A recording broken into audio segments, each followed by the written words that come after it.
ਹੁਣ ਕਿਉਂ ਪਤਾ ਹੁੰਦਾ ਫੁੱਟ ਕੇ ਅਸਾਂ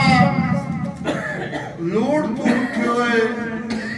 ਬੰਦਿਆਂ ਨੂੰ ਮੋਹ ਮਿੰਤਾ ਨਾਲ ਮਨਾਇਆ ਅਸਾਂ ਲੋੜ ਤੋਂ ਉੱਠੇ ਹੋਏ ਬੰਦਿਆਂ ਨੂੰ ਮੋਹ ਮਿੰਤਾ ਨਾਲ ਮਨਾਇਆ ਹੈ ਵਾਹ ਐਡਿਸ ਉਹਨਾਂ ਬਾਹਰ ਸਾਡੀ ਹਸਤੀ ਤੇ ਨਾਲੇ ਜੁਰਾ ਤੋਂ ਢੇਰ ਚਵਾਇਆ ਔਕਾਤ ਦੀ ਸੀ ਕਈ ਬੰਦਿਆਂ ਦੀ ਔਕਾਤ ਦੀ ਸੀ ਕਈ ਬੰਦਿਆਂ ਦੀ ਬੰਦਾ ਠੀਕ ਹੈ ਮਾਲ ਕਮਾਇਆ ਹੈ ਮੇਰਾ ਖਾਲਦ ਹਸਨ ਜ਼ਿੰਦਗੀ ਦਾ ਆਇਓ ਲੱਗਦੇ ਹੀ ਸਰਮਾਇਆ ਗਜ਼ਲ ਦੇ ਦੋ ਤਿੰਨ ਸ਼ੇਰ ਭਾਈਜਾਨ ਤੁਹਾਡਾ ਸੁਣਿਆ ਆ ਨਜ਼ਰੇ ਸਾਈਂ ਮਜਬੂਰਾਂ ਦਾ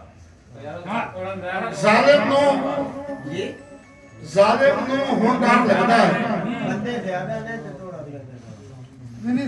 ਜ਼ਾਲਿਮ ਨੂੰ ਹੁਣ ਡਰ ਲੱਗਦਾ ਹੈ ਹੋ ਨਹੀਂ ਸਕਦਾ ਪਰ ਲੱਗਦਾ ਹੈ ਜ਼ਾਲਿਮ ਨੂੰ ਹੁਣ ਡਰ ਲੱਗਦਾ ਹੈ ਹੋ ਨਹੀਂ ਸਕਦਾ